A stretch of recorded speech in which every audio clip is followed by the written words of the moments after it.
Hey everyone, as you probably know, OpenAI released new embedding models, embeddings-3 large, embeddings-3 small, and also GPT-4-0125, which was intended to reduce the cases of laziness, where the model doesn't complete a task. So we're going to try to test this and compare 1106 to 0125 in coding tasks and compare the length of response it returns.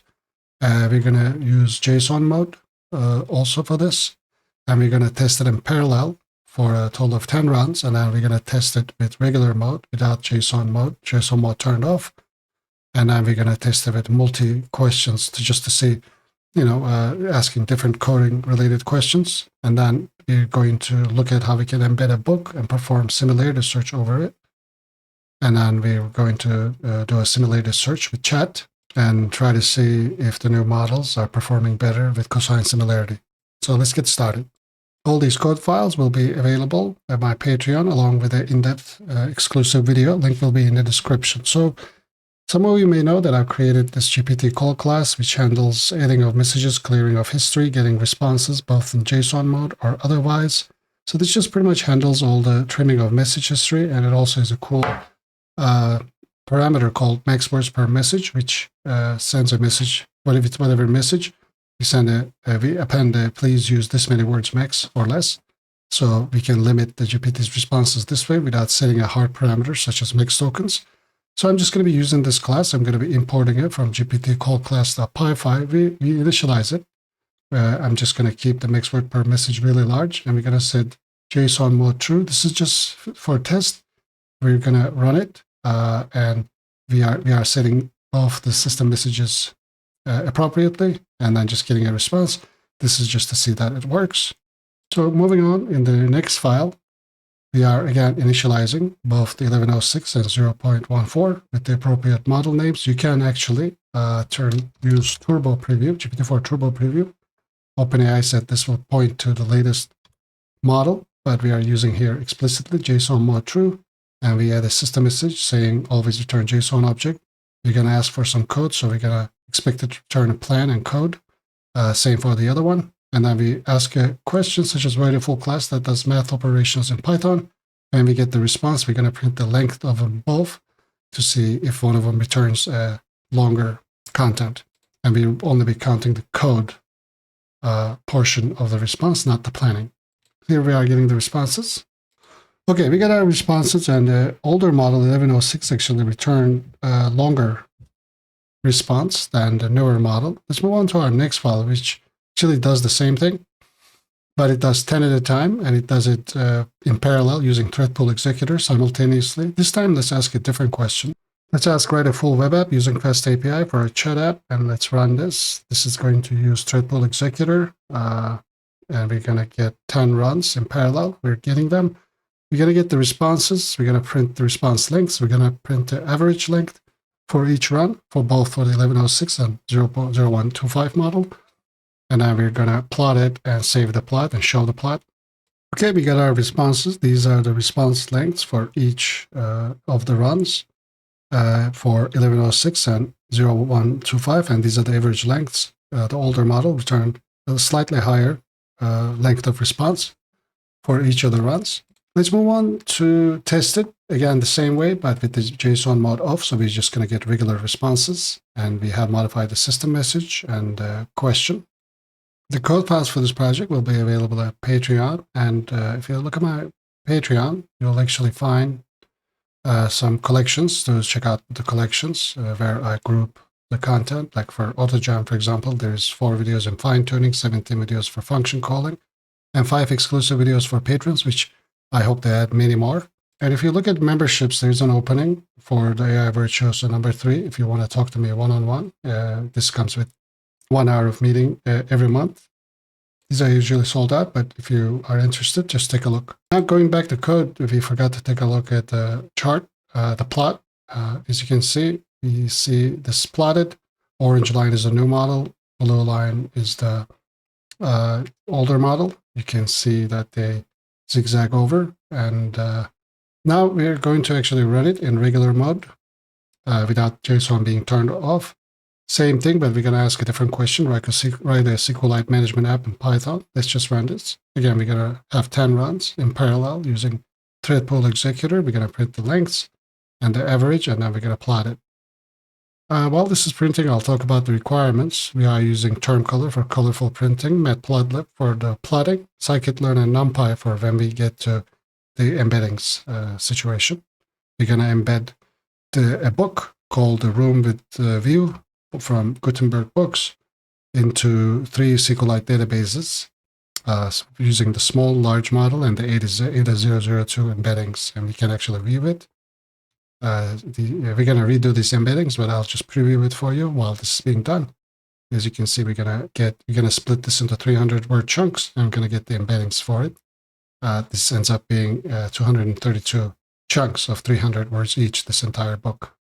We're almost done here, but I do want to mention that when we create the executor, the threadpool executor, we do submit here, because when we go to multi-question, where we're going to loop over multiple different questions and 10 runs each, we are actually using executor futures extend executor submit. So we are going to create both all questions and the runs in parallel. Anyway, we got our results. This time, actually, the newer model came out on top. Let's look at the plot. As you can see, overall, it apparently performed better and returned more lengthy response. At least in this case, confirming OpenAI's claim that the newer model is not as lazy as the older one. So let's move on to the new file. This one is going to be the same. We're going to, again, be using JSON mode true. However, this time we're going to loop over multiple questions, such as the first question, how to sort a list in Python, how to connect to a database using Python, how to create a REST API in Python, how to build a tower defense game in Python. And we're going to have 10 runs each, so we're going to have a total of 50 calls made in parallel using concurrent futures. This time we're start with empty list, and we extend and submit each run model function, where we initialize the special unique chat client for each model for all of the questions that are present. Then we're going to get since run model is actually returning the length of the response, we're going to get the lengths, print the lengths, the averages, and then plot and save them. So let's run this. This is going to take a few minutes, maybe a minute or two. Okay, we got the results. These are the GPT response length, the original model. These are the newer models, and the older model produce slightly longer responses. This is what it looks like. So take it with a grain of salt. This is what we found. Feel free to download the code yourself and run your own experiments. Now let's move on to embedding a book. I downloaded this A Room with a View book from Gutenberg Books. It's an interesting book, but it also has kind of like an older style English. Anyway, so here we have a function which is going to get the embeddings based on a model. We're going to get the embeddings for all 3 models. We have a save embeddings to database function, which is going to actually use pandas, create a data frame, and then write it to a SQLite database. And then here we're going to initialize our OpenAI from environment variables, or directly, you can put your key directly in the script. Open the book with encoding being UTF-8, read it, break into 300-word chunks, get the chunks, and then here is our model list, embeddings 3 large, embeddings 3 small, and embeddings ADA002. And we have an async this time, because we're going to use asyncio, because we're going to get all the chunks in parallel this time. So previously we used threadpool executor, because we were doing only 10 or 50 at a time. So threadpool is good for that, but if you're doing hundreds, I suggest using asyncio. That's why we're defining an async client session, a session from AIO HTTP. And we're going to loop over the models, and we're going to get the embeddings. And then we're going to wait for all the tasks to be completed, and then save it to a database. So I'm going to go ahead and delete these databases, and then run this embedding book. And then this should be pretty quick, about 30 seconds or so. While this is happening, actually, I do want to mention that there is this search for the SQLite Viewer extension and install it for when the databases are created. As you can see, they're being created right now. We can view them. All 3 of them are created. Let's take a look at embeddings 3 large. I'm going to right-click on it, click on Open With, go to SQLite Viewer. This is going to open the embeddings, and we can see that we have 232 records. Text is on one side, and then the embeddings on the other. So we have created the embedding. So let's move on to the next file where we are going to be able to do similarity search. We're going to use cosine similarity from scikit-learn, and we're going to import numpy here as well. We do still have the get embedding function because we're going to have to get the embeddings for the query as well to perform similarity search. We're going to get the databases with glob and actually return it and actually print it to the user so user can select. Actually, if I run this code, you'll see we'll be able to select it from a selection. So we can select the embeddings with the 3 large, 3 small, or ADA002. This is to load the database, SQLite connect, pd.read SQL query, and this converts the embeddings into a proper format using NumPy. Okay. And then this gets the similarities using cosine similarity. We only get the top 3 indices. Okay, this returns it. And then so when we run this loop, we can enter a question, also enter switch, to switch the database. And when we enter a question, we're going to retrieve the top three similar chunks and their scores, and we're going to print them. For example, this book has some information at the top. There's a release date for the ebook. So let's ask when this was published. So let's first select 3, which is going to be the older ADA002 model, and then ask a question. I'm going to ask when was this book published, and we get 3 results. So this is the first result. It's similarity score, 0.78. Pay attention to the similarity scores, because if you look at this, okay, there's nothing in this text that has anything to do with the published date, but there is a talk about a red book. So maybe when we ask when was this red book, this book, it's kind of maybe that's why this is the most similar result. The second one actually has the end of the book where it says Project Gutenberg, end of the Project Gutenberg book, but there is no information here about the publishing of this book. And the third one isn't. So we couldn't answer it with this. So let's switch, go to embeddings-small and ask the same question again. And let's go, this is the first answer. So the embeddings-small actually found the most relevant one, where we have actually some notice from Gutenberg. It could have been possibly included in this, but it is not. If you remember, this was the second result with, this was the third result, second result with ADA2, and its similarity score was 0.77. Here we get a much lower similarity score. So I think that's a good thing. And the second one mentions the red book, and the third one doesn't have any information on this. Let's switch to the best one model, the embeddings-3 large, by selecting one and asking the same question again. So the first one doesn't seem to have any relevant information. The second one is the one that we've seen in all 3 from all 3 databases, but the third one actually includes the release date.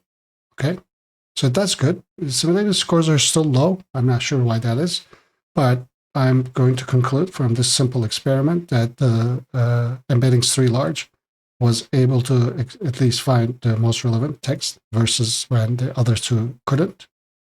Now, we also have a similarity search with a chat. Let's take a look at that. Before I continue, I want to mention you can actually visit my website at echohive.live and find all my videos. You can search them, read their descriptions, and if you're a patron, find the code download link just by clicking on it. Also, while you're there, click on AutoStreamer as well, because this is a really cool project I built. AutoStreamer actually creates content in real time, so you can actually live stream it, record it, and while it's doing that, it simultaneously builds a course website. This is a live stream I did with it to demonstrate it, but here is a sample website that it built. It's a Python course website where you can actually quickly learn Python, and this was created in real time. You can actually listen to it with audio as well. Sorry, my audio was off, files but with now Python you should be able code to hear that it. can define module search path. Yeah, take it out. It's AutoStreamer. Yeah. So if our final file is pretty much mostly the same, but we are actually initializing. Same as the previous file, similarity search, but we are initializing an embeddings chat using GPT chat client, JSON mode false, and max word per message set to 100. We are using the latest model. We are not explicitly saying 0125, but this is GPT-4 Turbo Preview, which points to it. And within the query loop, where we are taking the user input, we are actually, instead of printing the most similar results, we actually put a system message that instructs GPT to return an answer only if it can answer it from the context. Otherwise, it doesn't answer. And now we give the user question and the text content. So let's run this. This again allows us to choose our embeddings. Let's choose number 3 and ask when was this book published. Based on the provided text, I cannot determine. Okay, let's switch and go to embeddings-small and ask the same question. Again, we are using the top 3 chunks. Text does not provide publication date. Let's switch, go to embeddings-3 large and ask the same question. Okay, it says was released on 2001 is okay. That is the release of the ebook, but that is the, I think, the best information, ebook edition that we had. So we see that embeddings-3 large performs better than the other ones, but no surprise there. As I said, you can download all the code files along with a more detailed exclusive video at Patreon. Thank you for watching, and I'll see you in the next video.